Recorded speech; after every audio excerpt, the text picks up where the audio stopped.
Sa hawak ko ay 2.5 yung isang plate. So 5 kilo yung isa. At natapos nga ako mag-workout, light lang. Tapos naisipin ko kumain kasi gusto ko magpa-bulk o gusto ko magpataba. At yo, what's up? This is Jeff ng Secret Millionaire Enterprise. Nag-remind sa'yo na magkaroon ka muna ng milyon sa utak bago ka magkaroon ng milyon sa bangko. At welcome sa Broke to Millions vlog. At ngayong araw, same day, same hustle pa rin. Pero merong konting pababago sa routine natin kasi dumating na yung dumbbell ko na galing sa Shopee. At maya-maya lang ay mag-workout na tayo. Pero bago yan, magluluto muna tayo ng ating ulam. Ang niluluto ko pala ngayon ay sinabawang isda. At nakita nyo kanina ay nagbalat-balat ako ng luya at nagpitpit ako ng luya. At ngayon ay magpaapoy muna tayo sa pugon gamit ang uli. Ito yung gusto ko sa mga humble beginnings ko. Kasi ganito ko siya iniisip na balang araw papanoorin ko to yung video na to tapos masasabi ko sa sarili ko, okay pala, ito pala yung humble beginnings ko. Yung iba takot sila magsimula, baka kasi i-judge sila kasi ano ba yan, pangit naman ang bahay nyo, ano ba yan, pangit naman ang itsura mo, ano ba yan,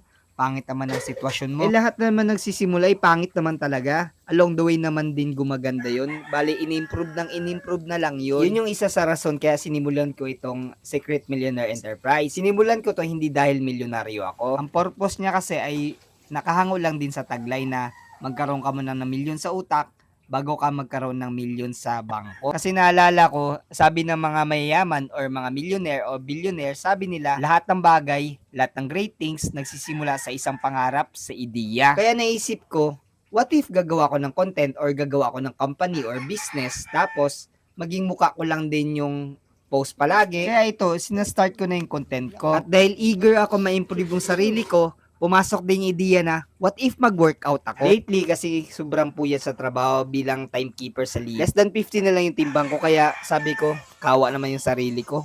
Mag-workout kaya ako. Kaya nag-isip ako ng wise moves. Okay. Yung sahod ko pala sa SK Poblacion League ay bibili ko ng barbell. At yun nga, after 2 weeks ng paghihintay, dumating na din siya. Dumbbell set pala to, hindi barbell set. Bali sa shop na binilhan ko dito, merong mga varieties. May 20 kilos, may 30 kilos. At dahil ako ay feeling malakas, 30 kilos ang binili ko. At iba yung pag-imagine ko. Akala ko about plates 30 kilos, iba-iba pala. Sa hawak ko ay 2.5 yung isang plate, so 5 kilo yung isa. At natapos nga ako mag-workout, light lang. Tapos naisipin ko kumain kasi gusto ko magpa-bulk o gusto ko magpataba. At kinahapunan ay pumunta na ako ng Barangay Timdeng dahil yan lang naman talaga yung hustle ko. Isa akong timekeeper dito sa San Vicente, Palawan sa mga liga. At yun, kung gusto mong i-follow yung journey ko sa pagiging broke to millions, feel free to follow. At yun lang sa aking vlog.